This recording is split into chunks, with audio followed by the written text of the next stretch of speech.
Welcome back to the channel student. आज हम लोग करेंगे क्लास नाइन्थ का जो हिंदी का मॉडल सेट आया है। सेट वन का हम लोग आज प्रैक्टिस करेंगे, उसका सॉल्यूशन करेंगे। जैसा कि आप लोगों ने इंग्लिश का किया है उसी तरह हिंदी का भी करना है। और चाहे तो आप लोग इसका स्क्रीनशॉट ले लेंगे और स्क्रीनशॉट लेने के बाद पढ़ करके खुद से करेंगे तो अच्छा रहेगा। अगर आप लोगों ने इंग्लिश का नहीं देखा है वीडियो तो उसका मैं वीडियो का लिंक डिस्क्रिप्शन में दे दूंगा और साथ ही आई बटन पे भी आपको मिल जाएगा। और अगर आप लोग बेल आइकन को प्रेस करके ऑल पे क्लिक करेंगे तो आप लोगों को मेरे वीडियो का नोटिफिकेशन मिलता रहेगा। ठीक है, तो फर्स्ट देखिए जो आपका उसी तरह गद्यांश दिया हुआ है, गद्यांश को पढ़ना है और उससे क्वेश्चन आंसर को करना है। फर्स्ट जो आपका इसमें क्वेश्चन है कि कौन से त्योहार के समय किसान आनंदित होते हैं। अगर आप इस पैराग्राफ को पढ़ते हैं, गद्यांश को पढ़ते हैं तो आपको इसमें मिल जाएगा।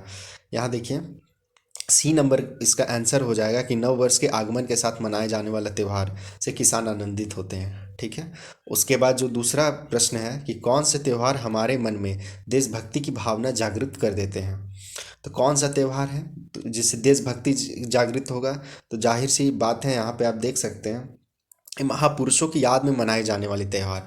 जो महापुरुषों की याद में मनाएंगे तो उसमें जो है देशभक्ति की भावना जागृत होती है। उसके बाद तीसरा प्रश्न है कि सभी त्योहार का लक्ष्य क्या होता है। तो सभी त्योहार का लक्ष्य क्या है, तो ए नंबर इसका चूज कर लीजिएगा कि उसमें निहित अच्छे विचारों को पूरे समाज में फैलाना। उसके बाद आपका जो चौथा प्रश्न है गद्यांश के लिए उचित शीर्षक देना। तो इस गद्यांश को पढ़िए तो देखिए इसमें नव वर्ष का महत्व भी आपको मिलेगा, देश प्रेम का भी महत्व मिलेगा, त्योहारों का भी महत्व मिलेगा। इसलिए आप इसके लिए चाहें तो डी नंबर ऑप्शन चूज कर लें और नहीं तो ज़्यादातर आप सी नंबर चूज करें। सी नंबर ठीक है, त्योहारों का महत्व इसमें ठीक है। और D number, I am so sorry, D number में इनमें से कोई नहीं लिखा और डी नहीं चूज करना है, सी नंबर चूज करेंगे त्योहारों का महत्व। ठीक है, उसके बाद आपका जो फिफ्थ क्वेश्चन है कि उमंग शब्द का पर्यायवाची शब्द बताना है। तो उमंग शब्द का जो पर्यायवाची है वो होगा उल्लास। उसके बाद आगे जो क्वेश्चन है उसमें भी आप देखिएगा कि एक गद्यांश दिया हुआ है, आपका गद्यांश को पढ़ना है और उसी से बनाना है। ये एक पद्यांश है। गद्य और पद्य में बहुत बड़ा अंतर होता है। ठीक है, गद्य में क्या होता है कि आपका एक स्टोरी जैसा होता है, अपद्य में कविता के जैसा होता है। तो इसमें देखिए छठा जो प्रश्न है आपका कि कवि को अकेले में किसकी याद आती है। तो यहाँ पे आप आंसर देखेंगे कवि को अकेले में माँ की याद आती है। और मुहावरा यहाँ दिया हुआ है नाज नखरे उठाने, मुहावरा का अर्थ क्या है, सातवां क्वेश्चन जो है। तो नाज नखरे उठाने का मतलब होता है हर तरह की इच्छा पूरी करना। ठीक है, सातवां नंबर जो हर तरह की इच्छा पूरी करना होगा, सातवां का बी चूज कीजिएगा। उसके बाद आपका जो है 8 नंबर क्वेश्चन है, दूध पिलाते समय माँ कवि को क्या कहती थी। तो दूध पिलाते समय माँ कवि को क्या कहती थी, तो बेटे बेटा मेरा शेर बनेगा। ठीक है, सी नंबर चूज कीजिएगा। उसके बाद कवि के डर जाने पर माँ क्या करती थी। तो कवि के डर जाने पर माँ अपने ममता भरे आंचल में छुपा लेती थी। फिर 10वां जो है कि प्रस्तुत कविता का उचित शीर्षक दें। ठीक है, तो उचित शीर्षक आप क्या दे सकते हैं, इसमें माँ का प्यार भी है, माँ का आंचल भी है, माँ की ममता भी है। इसमें आपको डी नंबर चूज करना है, उपर्युक्त सभी। ठीक है, सारा हो सकता है। उसके बाद खंड ख में देखिए व्याकरण से संबंधित प्रश्न दिए गए हैं।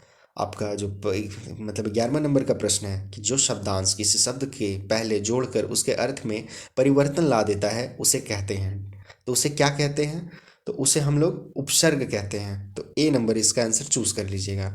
फिर सुनारीन शब्द में किस प्रत्यय का प्रयोग हुआ है। तो ध्यान से देखिएगा, शब्द को सुनने पे आपको लगेगा यहाँ पे सी जो है इन, इसका प्रयोग होता है सुनारिन। इन अंत में आता है, प्रत्यय जो अंत में आता है।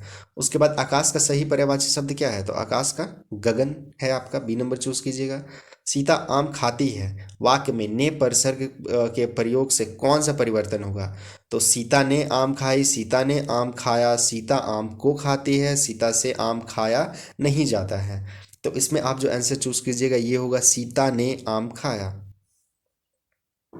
उसके बाद 15 नंबर क्वेश्चन जो है आपका 4 लीटर दूध में विशेषण शब्द क्या है। तो 4 लीटर दूध में विशेषण शब्द जो आपका होगा वो होगा 4 लीटर। तो ए नंबर इसको चूज कर लीजिएगा। उसके बाद 16 नंबर क्वेश्चन है कि राम ने समय पर काम पूरा किया, रचना के आधार पर वाक्य का भेद बताना है। ये कौन सा वाक्य है। तो ये जो है आपका ए हो जाएगा, सरल वाक्य हो जाएगा, सीधा लिखा हुआ है, राम ने समय पर काम पूरा किया। बस अब 70 नंबर जो क्वेश्चन है कि मोहन ने कहानी सुनाई और सोहन हंसने लगा, तो ध्यान दीजिएगा और जो है संयुक्त दो शब्द, दो वाक्यों को जोड़ता है, इसीलिए इसे संयुक्त वाक्य कहेंगे।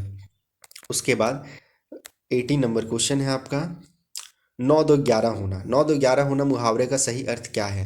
तो सीधा सा बात है, आप तो शुरू से पढ़ते होंगे, भाग जाना। सी नंबर चूज करेंगे। उसके बाद 19 में है, लड़का अच्छा है, इस वाक्य में वचन बदल देने पर विशेषण पर क्या प्रभाव पड़ेगा? तो यह देखिए आपको चूज करना है, इसमें से कौन सा आंसर होगा। तो ए नंबर देखते हैं, अगर लड़के अच्छे हैं तो लड़का का लड़के अच्छे हैं, वचन बदले।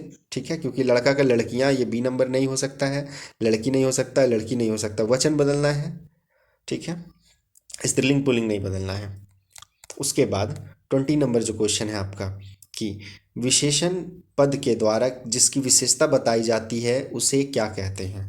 तो उसे हम लोग क्या कहते हैं? विशेष्य। ठीक है, सी नंबर चूज कर लेंगे आंसर इसका। उसके बाद देखिए आपका पाठ्य पुस्तक से संबंधित प्रश्न को दिया गया है। फर्स्ट में वही पैसेज है, मोको कहाँ ढूंढे रे बंदे, मैं तो तेरे पास में, ना मैं देवल ना मैं मस्जिद, ना काबे कैलाश में, ना तो कौनो क्रियाक्रम में, नहीं योग वैराग में, खोजी हुई तो तुरते मिली हो पल भर की तलाश में, कहे कबीर सुनो भाई साधो सब श्वासों की श्वास में। ये जो है कबीर दास का दोहा है। तो आपका जो पहला प्रस्तुत पद के रचनाकार कौन है? तो बस क्लियर है, यहाँ पे कबीर दास जी हैं। उसके बाद मनुष्य किसे ढूंढ रहा है? तो आपका फर्स्ट ही लाइन में ही है कि मोको कहाँ ढूंढ रहे मंदिर, मैं तो तेरे पास में। देवल मस्जिद में हम किसे, भगवान को ही ढूंढने जाते हैं, ईश्वर को ढूंढने जाते हैं। ठीक है, उसके बाद 23 नंबर, वैराग का मतलब क्या होता है? वैराग का मतलब सी नंबर चूज करेंगे, मतलब बी नंबर चूज करेंगे इसका आंसर, वैराग्य। ठीक है, वैराग का मतलब वैराग्य। उसके बाद आपका 23 के बाद 24, पद में किन दो तीर्थ स्थलों का नाम लिया गया? तो यहीं पे आप देखिएगा, मस्जिद ना, यहाँ पे मस्जिद और ना काबे कैलाश में। ठीक है, मस्जिद ना काबे कैलाश में, तो काबा और कैलाश का यूज़ किया गया है यहाँ। आप ऑप्शन में देखिएगा कि काबा और कैलाश, बी नंबर इसको चूज कर लीजिएगा।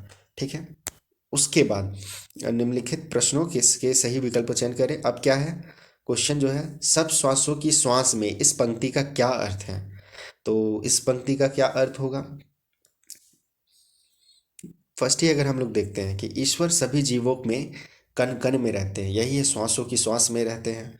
उसके बाद 26, मानसरोवर में कौन विहार करता है? तो मानसरोवर सुभर भरा हंसा क्रीड़ा, एक दोहा का लाइन है।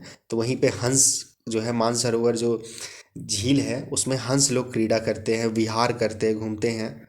ठीक है, उसके बाद आपको बताना है कि कबीर दास का जन्म कब और कहाँ हुआ। 27 नंबर क्वेश्चन है, कबीर दास का जन्म कब और कहाँ हुआ?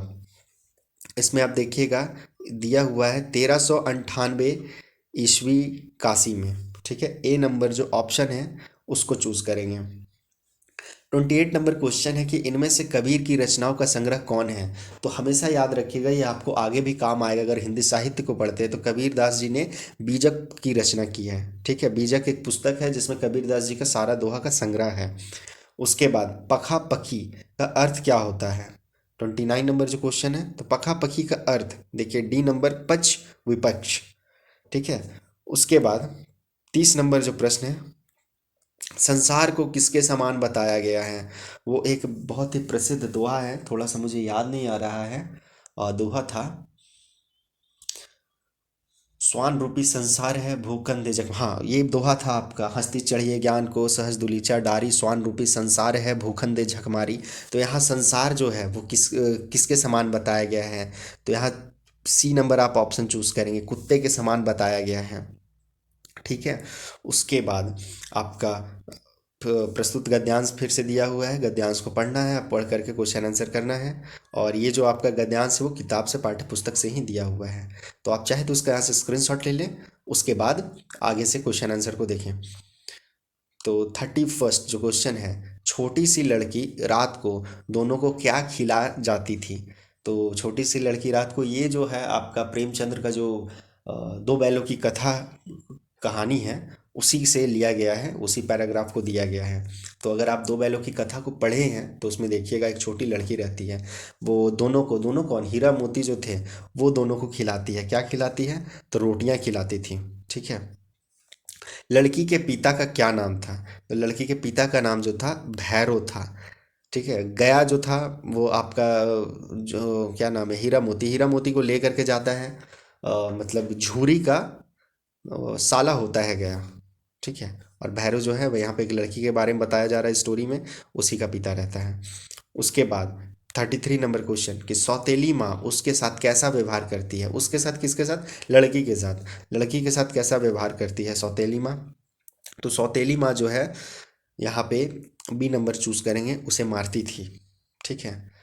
मतलब अगर आप गोदान कहानी पढ़ें तो ध्यान दीजिए, गोदान दो स्टोरी पे बेस्ड है। एक तो दोनों, हीरा मोती गाय के साथ बहुत ही दुर्व्यवहार किया जा रहा था, और जब झूरी के पास से गया ले जाता है तो अपने घर में, उसी तरह ये लड़की है, लड़की के साथ भी सौतेला व्यवहार होता है। मतलब जानवर के माध्यम से प्रेमचंद्र ने उस लड़की की स्थिति को भी दिखाया है। ठीक है। और अभी मैं डिटेल में नहीं बताऊंगा उतना चैप्टर के बारे में, अभी हम लोग क्वेश्चन आंसर पे थोड़ा फोकस कर लेते हैं। अगर आप लोगों को ये डिटेल में स्टोरी जानना है तो आप कमेंट ज़रूर करें, तो मैं कोशिश करूंगा कि इससे रिलेटेड मैं एक वीडियो बना दूं।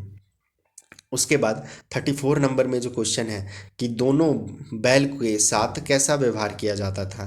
पहला ऑप्शन में दिन भर जोते जाते और डंडे खाते थे, दूसरा है वे दिन भर आराम करते थे, तीसरा वे दिन भर खाना खाते थे, और चौथा है डी नंबर दिन भर सोते थे। तो यहाँ ए नंबर, वे दिन भर जोते जाते थे और डंडे खाते थे। ठीक है। फिर उपर्युक्त गद्यांश के लेखक कौन है? तो जैसे कि मैंने फर्स्ट में ही कह दिया, गोदान का है और प्रेमचंद्र ने लिखा है। ठीक है। तो गद्यांश के जो है लेखक वो प्रेमचंद्र है। 36 क्वेश्चन जो है, तिब्बत की औरतें चाय किसमें कूटती थी? ये जो चैप्टर है लहसा की ओर से दिया हुआ है। ठीक है। लहसा की ओर से क्वेश्चन आंसर दिया गया है। तो अब ध्यान से देखिए, तिब्बत की औरतें चाय किसमें कूटती थी? ऑप्शन है चूड़ी, चौड़ी, चोंगी और चोंगी। चोंगी चोंगी दो बार लिखा हुआ है, तो यहाँ जो आपका आंसर है ये सीडी नहीं है, आपका यहाँ ए नंबर हो जाएगा, चूड़ी। ठीक है। उसके बाद आपका 37 नंबर में जो क्वेश्चन है कि लेखक गलत रास्ते पर कितने मील चल गया? कितने मील तक वो गलत रास्ते पे ही चल गया था? तो मील, 1.5 मील। ठीक है। उसके बाद आपका 37 के बाद हाँ, 38 क्वेश्चन है, सेकर बिहार में कंजूर जो है कि कितनी हस्तलिखित पोथियाँ थी? तो कितनी हस्तलिखित पोथियाँ थी? देखिएगा, टोटल 103, 103 थी। ठीक है। उसके बाद आपका 39, लेखक लंगकोर के मार्ग में आप अपने साथियों से किस कारण बिछड़ गया? लंगकोर के मार्ग में वो लेखक किस कारण से बिछड़ता है, वो आप लोगों को बताना है। तो इसका आंसर आप सी चूज कर लीजिएगा। लेखक का जो घोड़ा था वो धीमे चलने लगा था और रास्ता भी भटक गया था, इसीलिए वो अपने साथियों से बिछड़ गया। अब लास्ट क्वेश्चन जो है 40 नंबर कि वृंदावन की नदी का सांवला पानी किसकी याद दिलाता है? तो वृंदावन फेमस है किस चीज़ से? कृष्ण भगवान से। ठीक है। तो बस कृष्ण की याद दिलाता है, ये आपको ध्यान में रखना है।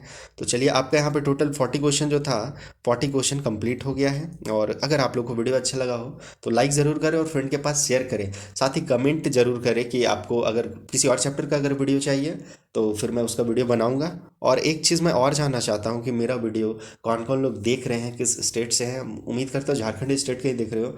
अगर आपको ये किस किस डिस्ट्रिक्ट से देख रहे हैं वो कमेंट ज़रूर करें, ताकि मुझे भी पता चले कि मेरा वीडियो कहाँ कहाँ तक जा रहा है और कितने लोग इससे कितने लोग को हेल्प मिल पा रहा है मेरे वीडियो से। तो ठीक है, फिर हम लोग मिलते हैं नेक्स्ट वीडियो में। तब तक के लिए बाय एंड टेक केयर।